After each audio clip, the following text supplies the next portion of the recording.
capítulo de número 5, estaremos fazendo uma leitura do verso 25, verso 27,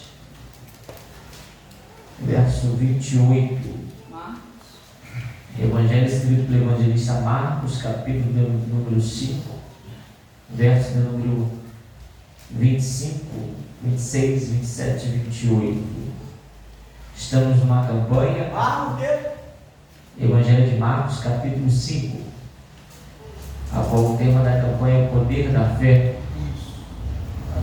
Está escrito assim: e certa mulher que havia 12 anos, que tinha um fluxo de sangue e que havia padecido muito com muitos médicos, e despedindo tudo quanto tinha, nada lhe aproveitando, isso antes indo a pior. Ouvindo falar de Jesus, veio por detrás entre a multidão e tocou na sua vestimenta, porque dizia: se tão somente tocar nas suas vestes, eu sararei.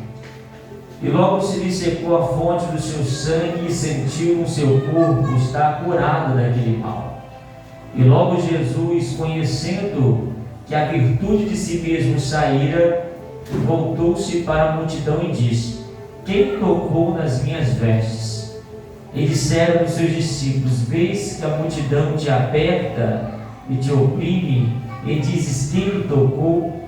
E ele olhava em redor para ver quem fizera. Então a mulher, que sabia o que lhe tinha acontecido, temendo e tremendo, aproximou-se, prostrou-se diante dele e disse toda a verdade. E ele disse: filha, a tua fé te salvou, vai-te em paz e ser curada deste mal. Os irmãos podem se assentar. Glória, obrigado. Esse texto é um texto bastante conhecido pela igreja. Quem nunca ouviu, uma pregação que fala sobre a mulher do fluxo de sangue? Estamos diante de um texto a qual relata que essa mulher estava há 12 anos padecendo com uma hemorragia no seu corpo, 12 anos padecendo de uma enfermidade. E o que me chama a atenção, pastor, desse texto é como essa mulher, ela sobreviveu 12 anos com essa enfermidade. Se nós trazemos para os dias de hoje, pode perguntar para qualquer médico que tenha conhecimento na medicina: é possível uma mulher estar 12 anos com uma hemorragia, perdendo sangue? Com certeza ele vai dizer para você: é quase impossível uma pessoa sobreviver 12 anos desse mal. Hoje nós temos, através da medicina, através da ciência, a transfusão de sangue poderia ajudar ela por um momento, mas naquela época não tinha transfusão de sangue. Como essa mulher sobreviveu 12 anos perdendo sangue? Não era um dia, não era 2 dias, eram 12 anos. Essa mulher estava perdendo sangue. 12 anos essa mulher, ela estava sobre esse mal. Evangelista, como essa mulher sobreviveu 12 anos desse mal? Porque havia alguém que estava preservando a vida dessa mulher. Evangelista, por que essa mulher ela não morreu? Por conta desse texto que nós acabamos de ler. Ela não sabia, mas ela seria hoje palco para a nossa pregação. Ela não sabia, mas ela seria hoje palco para testemunho e milagres e transformação na vida de muitas pessoas. Evangelista, por que ela não morreu? Porque Deus preservou a vida dela. Evangelista, mas ela não conhecia a Jesus, certo? Ela foi conhecer Jesus dentro desse texto que nós acabamos de ler. 12 anos depois ela foi conhecer o nosso mestre. Mas mesmo assim Deus preservou a vida dela, porque Deus tinha tinha algo na vida dela. Deus preservou a vida daquela mulher, porque Deus tinha um projeto na vida daquela mulher. Eu estou pregando para pessoas aqui nessa noite que deveriam estar morto. Eu estou pregando para pessoas aqui nessa noite que há 5 anos atrás poderia estar debaixo de 7 palmos. Mas evangelista, por que eu não morri? Porque Deus preservou a sua vida. Agora você está entendendo por que você não morreu na Covid? Agora você está entendendo por que você não morreu daquela enfermidade? Porque Deus preservou a sua vida e Deus me trouxe aqui somente para lhe dizer: eu estou preservando a sua vida, porque você ainda vai ser palco de testemunho nessa terra. Meu corpo está arrepiado aqui nessa noite. Eu estou pregando para pessoas aqui nessa noite que vai ser palco de testemunho nessa terra. Você não morreu ainda, meu filho, porque Deus ainda tem algo na tua vida. Ei, o diabo não levou a tua vida, porque Deus está preservando, Ele tem algo com você. Ei, você vai voltar para casa nessa noite diferente. Você está voltando para casa nessa noite completamente diferente, porque Deus desceu nessa noite para lhe dizer: a morte não encontrou você ainda, porque eu tenho algo na tua vida. A morte não chegou na tua vida ainda, porque eu tenho um projeto na tua vida. Você está entendendo porque aquela bala ainda não te acertou? Você está entendendo porque aquela enfermidade não acabou com a tua vida? Ei, você foi decretada a tua morte, mas você não morreu, porque Deus preservou a tua vida. E é isso que o diabo não consegue entender, por que ela não morreu ainda. Eu estou pregando para pessoas que estão aqui dentro da igreja, mas está ao alcance da nossa voz nessa noite. O diabo não, por que ela não morreu ainda? Por que ela não morreu ainda? Porque Deus está a uma mão nessa noite sobre a igreja, dizendo: eu estou preservando a tua vida. Eu estou preservando a tua vida. Deus está falando na casa: eu estou preservando a tua vida, porque eu ainda tenho algo com você na terra. Eu estou preservando a tua vida, porque ei, o teu ministério não acabou. Ei, a tua chamada não morreu. Se ainda você está vivo, ainda há esperança. Se você está vivo ainda, é porque papai está preservando a tua vida. Ele tem um projeto grande na tua vida. Quem acredita nisso que está vivo ainda, porque Deus tem um projeto. Ei, a tua voz vai chegar em muitos lugares ainda. Eu vim com um profeta nessa noite. A tua voz vai chegar em muitos lugares. O teu louvor vai alcançar muitas vidas. Através da tua vida, Deus vai salvar a tua família, o teu bairro, a tua parentela, porque você está entendendo que Deus está preservando a tua vida, porque Ele tem um projeto na sua vida. Essa mulher, ela não morreu porque Deus ainda tem um projeto. Olha para o diabo nessa noite e fala para ele: diabo, eu não morri, porque Deus ainda tem uma chamada viva e poderosa na nossa vida ainda. Essa mulher, irmão, ela não morreu porque Deus tinha um projeto na vida dela. E esse projeto vai começar a acontecer agora. O texto vai dizer que ela vai ouvir falar de Jesus. E quando essa mulher começa a ouvir falar de Jesus, a Bíblia fala que vai entrar dentro dela algo que vai entrar dentro da sua vida nessa noite. Essa mulher, quando ela ouve falar de Jesus, entra dentro do coração dela o que? Uma fé. A Bíblia fala que quando ela ouve falar de Jesus, ela começa a colocar dentro do coração dela: olha, a minha vida ainda não acabou. A minha história ainda não terminou, por mais que ela foi desenganada pelos médicos. Mas quando ela ouve falar de Jesus, ela entende que ainda há esperança para a vida dela.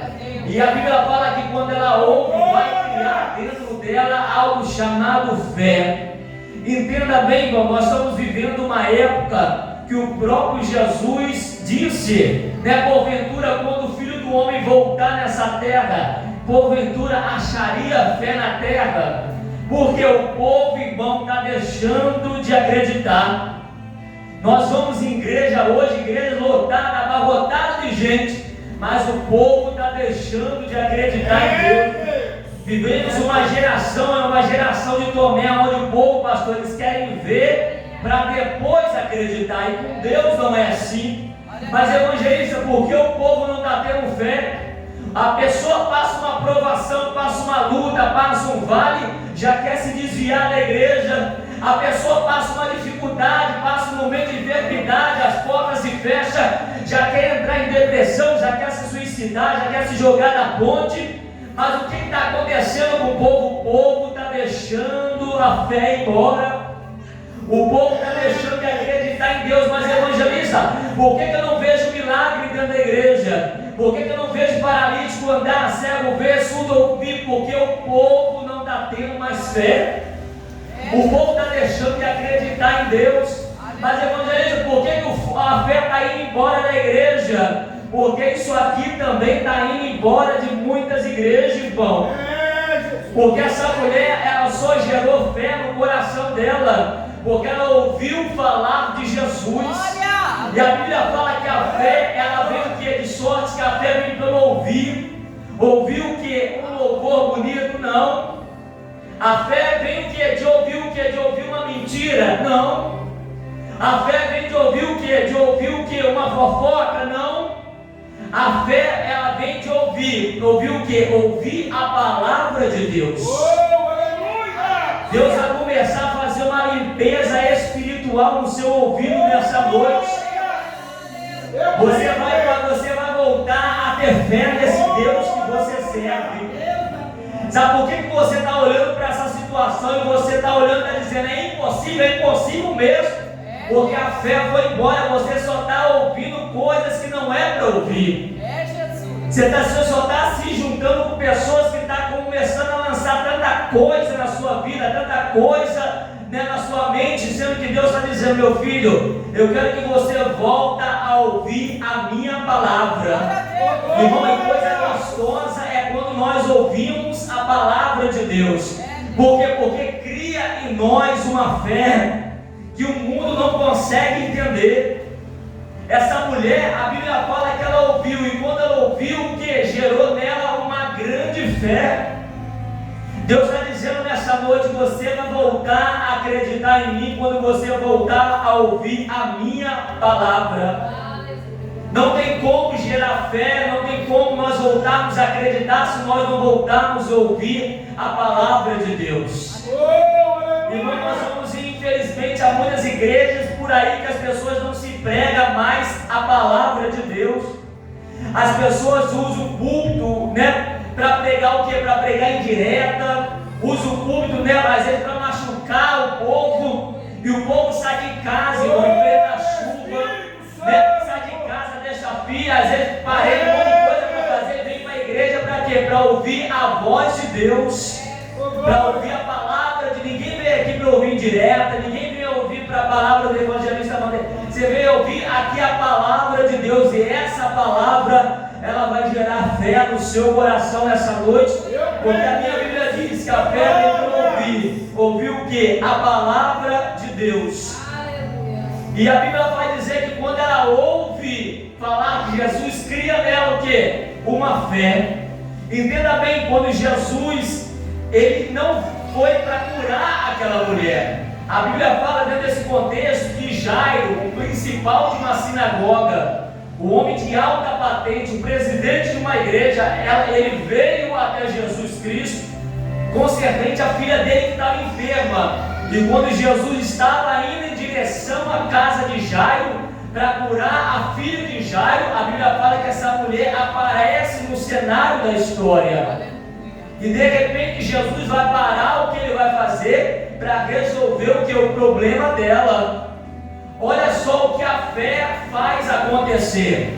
Quem chegou primeiro, pastor, foi quem? Foi Jairo. Pela lógica, quem receberia primeiro o milagre foi quem? Foi Jairo. Jairo, quando chegou diante de Deus, deveria acontecer o que aconteceu com o centurião. O centurião, quando estava com um servo enfermo, ele chegou diante de Deus e falou: Senhor, eu preciso, né, que o meu servo seja curado. Jesus falou: eu vou até lá. E o centurião falou assim: não precisa ir. Basta somente você dizer uma palavra, que lá vai acontecer um milagre na vida do meu servo. Isso é fé. Quem tem fé sempre vai chegar primeiro. Você está entendendo que você está há 10 anos na igreja e você não vê milagre na sua vida? Você está entendendo que você está há 30 anos na igreja e está desanimado porque você não está vendo milagre? Tem pessoa, pastor, que caminha há 40 anos na igreja, mas Senhor, eu não vejo milagre, eu não vejo nada acontecer. A irmã entrou ontem e o milagre já aconteceu. O irmão entrou ontem na igreja e o Senhor já operou. O Senhor é injusto, não, irmão. Jairo, ele chegou primeiro. Se Jairo tivesse fé naquele momento, Jesus não precisaria ir até a casa de Jairo. Se Jairo tivesse fé naquele momento, Jesus curaria Jairo naquele exato momento. Mas quem teve fé para receber o primeiro milagre foi a mulher com fluxo de sangue. Ela teve fé, irmão. Ela colocou dentro do seu coração: se eu tão somente tocar nas vestes dela, eu serei sarado. A fé daquela mulher mudou o trajeto de Jesus. Jesus foi para lá, de repente parou aqui. Ei, irmão, quem tem fé sempre vai chegar primeiro. Você quer ver milagre na sua vida? Você quer ver Deus operar? Creia nesse Deus que você serve. Aleluia. Comece a colocar a sua fé em ação. O texto vai dizer que essa mulher colocou no seu coração a fé. E a fé, ela mudou o trajeto daquela mulher. Essa mulher, ela recebeu um decreto, pastor. Que decreto? Um decreto de morte. Essa mulher, a Bíblia fala que ela gastou tudo que ela tinha com os médicos naquela época. Os médicos falaram: olha, não tem mais jeito para você, não tem mais solução para a sua vida. Ou seja, era morte. Ela recebeu um decreto de morte. Mas olha só o que a fé fez com aquela mulher. A fé fez mudar o decreto que ela tinha recebido na terra. Na terra ela recebeu um decreto de morte, mas ela tinha fé suficiente para Deus mudar aquele decreto. Agora uma pessoa que estava decretada a morte, agora vai receber a vida de Jesus de Nazaré. Eu não sei qual foi o decreto que você recebeu nessa terra. Às vezes você recebeu um decreto que você nunca vai ser feliz. Às vezes você recebeu um decreto de miséria dentro da sua própria casa, e a miséria em cima de miséria. Às vezes você recebeu um decreto de morte no meio da sua parentela. Às vezes você recebeu um decreto de morte no meio da sua família. Mas nessa noite Deus está dizendo: se você tiver fé, eu posso mudar o decreto que você recebeu na sua vida. As evangelistas: eu recebi maldição hereditária. O meu pai era infeliz, a minha mãe era infeliz, lançaram maldição. Mas se você ter fé, é noite de Deus mudar decreto nessa noite. Eu não sei qual foi o decreto que o diabo lançou sobre a sua vida. Eu não sei qual foi o decreto que o diabo lançou sobre a tua casa, mas eu vim profetizar nessa noite. Se você tiver fé, vai ser decreto, vai ser mudado nessa noite. Deus está mudando o decreto que era de morte e vai voltar à vida. Pode ser que o teu esposo vai voltar a viver, tua filha vai voltar a viver, teu casamento vai voltar a viver. Deus está mudando. Levanta a mão que eu vou profetizar. Deus está mudando decretos aqui nessa noite. Daniel recebeu um decreto que é de morte. Pegaram Daniel, lançaram Daniel dentro da cova dos leões, pastor. O rei amanheceu no outro dia, foi ver se Daniel havia morrido e falou: ei, Daniel, o que aconteceu, Daniel? Daniel: ei, rapaz, você não sabe de nada. Eu tenho fé. Deus enviou o seu anjo e fechou a boca do leão. Ei, irmão, quem tem fé, Deus envia anjos e muda decretos. Vou te provar na Bíblia: Sadraque, Mesaque e Abednego foi lançado dentro da fornalha para ser mortos. E aumentaram 7 vezes mais. Vamos ver se vão matar eles. Mas de repente o rei olha e falou assim: olha, mas a gente lançou 3 dentro da fornalha. Quem é esse quarto semelhante ao Filho do Homem? Ei, irmão, quem tem fé, Deus muda decreto. Se você acreditar, Deus vai mudar o decreto na tua vida nesta noite. Mas evangelista, eu estou desempregado, estão dizendo que eu vou continuar por causa da crise. Deus não tem compromisso com a crise. Deus vai mudar decreto nessa noite. Eu não sei qual foi o decreto, pastor, que lançaram sobre essa igreja, mas se você tiver fé, Deus vai mudar o decreto dessa igreja nessa noite.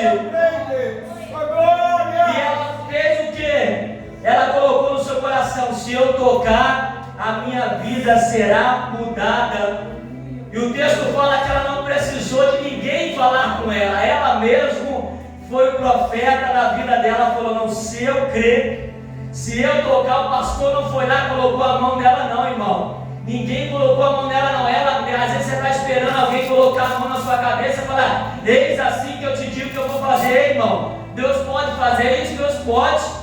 Mas se você fazer igual essa mulher, se você for o profeta da sua própria vida, você vai ver o que Deus vai fazer na sua vida.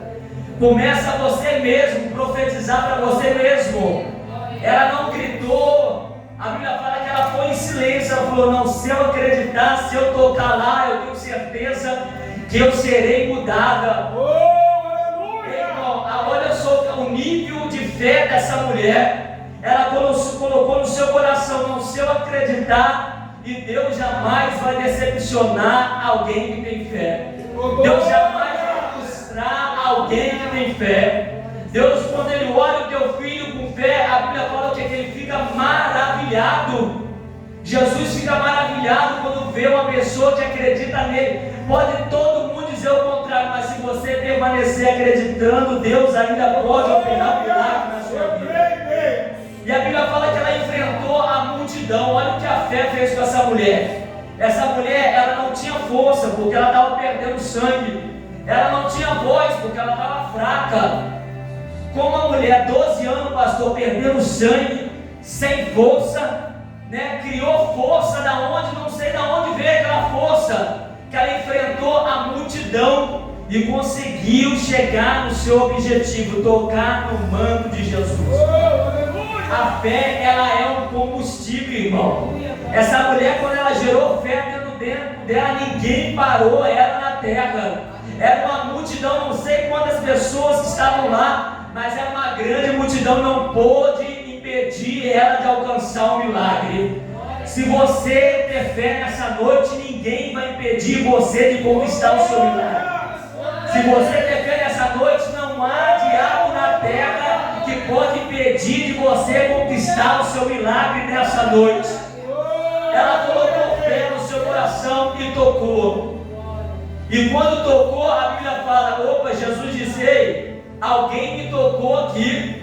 Olha os discípulos: mas Senhor, a multidão te aperta, te oprime. Está perguntando quem é que te tocou? Jesus: não, alguém me tocou aqui porque eu sei, houve um toque diferente. Aleluia. Milhares de pessoas que haviam ali, Jesus sabia quem havia tocado nele de uma forma diferente. Ninguém consegue enganar a Deus, irmão. Você pode levantar a mão para cima da glória a Deus. Eu vou ver, a pastora vê, irmão, que irmão, maravilha, irmão, está glorificando. Mas Deus sabe se verdadeiramente você está tocando Ele de uma forma diferente. Deus sabe dentro da igreja quem é quem dentro da casa dele. Não adianta a gente querer enganar ao Senhor. A Bíblia fala que Caim e Abel vieram diante de Deus. Os dois ofereceram sacrifícios. Caim do fruto da terra, Abel dos primogênitos das ovelhas. Mas Deus sabia quem era quem ali. E Deus rejeitou o sacrifício de um e Deus aceitou o sacrifício de Abel. Por quê? Porque Deus não quer qualquer coisa. Deus não aceita qualquer toque. Para tocar nele tem que tocar de uma forma diferente. Jesus disse que Ele está à procura de verdadeiros adoradores. Como que é, evangelista? Aquele que adora em espírito, mas também aquele que adora em verdade. Nessa noite Deus está procurando você que vai tocar Ele de uma forma diferente. Não da boca para fora, mas no coração, da alma. E Ele sabe quando você toca. Essa lágrima que corre, Deus sabe quando você toca Ele de uma forma diferente. E a Bíblia fala que Ele parou por causa desse toque. E Jesus olhou para aquela mulher e diz assim: mulher, a tua fé te salvou. Foi isso que a Bíblia fala? Não. Jesus olhou para aquela mulher e diz assim: filha, a tua fé te salvou. Jesus não chamou ela de mulher. Jesus chamou ela de quê? Jesus chamou ela de filha. É isso que nós temos que entender. Antes de nós conhecermos a Jesus, nós éramos, por conta de Adão, só criatura, pastor. Mas no momento que nós entregamos a nossa vida a Jesus, nós não somos mais criatura. Nós somos o que, evangelista? Nós somos filhos de Deus. Aleluia! Romanos diz: Deus não te deu um espírito de escravidão para você viver em temor. Deus te deu um espírito de adoção. Agora nós podemos chegar diante de Deus, chamar Ele de Abba, Pai. Pai querido, Paizinho. Em outras palavras, Deus está dizendo para você: ei, você, no momento que você entregou a sua vida, a minha Bíblia fala, todos aqueles que o receberam, Deus deu o direito de chamar Ele de o quê? De Pai. Você agora não é mais qualquer um, você agora é filho de Deus. Se coloca de pé nessa noite. Oh, aleluia! Eu estou pregando nessa noite para pessoas que não é qualquer um. Você é filho de Deus. E a Bíblia fala que o pai, sendo mau, sabe dar boas coisas aos filhos. Imagine Deus. Deus quer um relacionamento com você, não de criatura com criador. Deus quer um relacionamento com você de pai com filho e filho com pai. Senhor, meu Deus, eterno Pai, a sua palavra foi pregada aqui nessa noite. Tinha muita coisa, meu Pai, que eu poderia continuar falando, mas até aqui o Teu Espírito Santo nos trouxe. Deus, eu estou pregando para pessoas aqui que não é criatura, estou pregando para pessoas aqui que agora é filho, tem liberdade de chamar o Senhor de Pai. Eu não sei o que o teu filho está passando, eu não sei, meu Pai, os traumas que o teu filho está passando, eu não sei o que está acontecendo com a sua filha, mas o Senhor, como Pai, sabe. E se nessa noite, meu Pai, como aquela mulher, ela tocou o Senhor de uma forma tão diferente que o Senhor parou para responder um milagre na vida daquela mulher. Nessa noite, Pai, que o Senhor venha parar, atender o clamor desse filho e dessa filha, Senhor, e opera um milagre na vida deles em nome de Jesus. Eu agradeço a minha oportunidade em nome de Jesus. Aleluia, Deus!